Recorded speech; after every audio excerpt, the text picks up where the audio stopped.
اقربای مخدوم عیسام‌الدین قریب یک عصر پیش از آن طرفی آمو از ترس بلشویکان به افغانستان فرار کردند.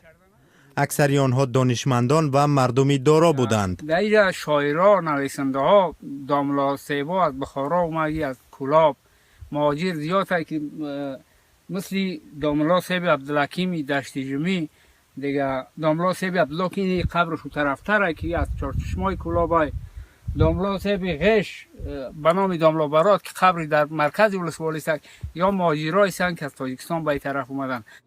چند دهه را در ولسوالی خواهان بدخشان افغانستان مهاجران آن طرفی آمو بنیاد کردند. آنها از سال 1920 تا آخرهای سالهای 30 که دوره مقاومت شخصان ناریضا از نظام شوروی در مناطق جنوبی تاجیکستان است به اینجا آمدند. خود یعنی زندگی و دارایی را ماندن و خودشون و دینشون گرفته و از اونجا از دریای آمو عبور کردن به سرحد افغانستان آمدند. نیروهای بلشویکی در دست اول روحانیون و شخصان ثروتمند را تعقیب می‌کردند و گاهی هم آنها قتل و غارت می‌شدند.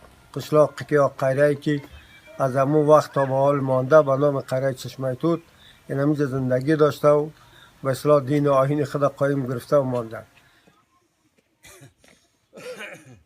آخر سالهای 30 عصر گذشته رحمت الله عثمان با اقربایش از شوروی فرار کردند. او 9 ساله بود.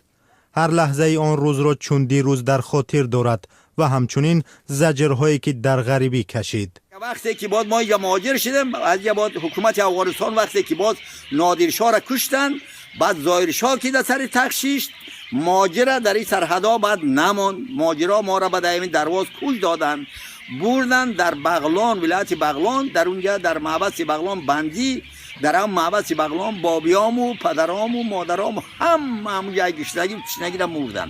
حالا رحمت الله دکاندار است، 90 ساله است و 15 فرزند و 67 نبیره دارد. بعد از انقراض شوروی به تاجیکستان آمد، تبار خود را زیارت کرد. بین تاجیکستان و افغانستان نظامی روادید است.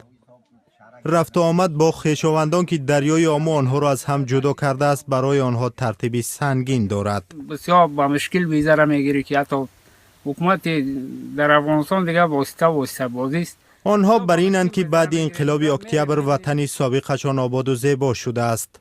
اما انقلاب اکتبر چون صحنه تار تاریخ و روز فراق از اقربا و وطن در یادشان مانده است، هنوز هم زجر آن را میکشند.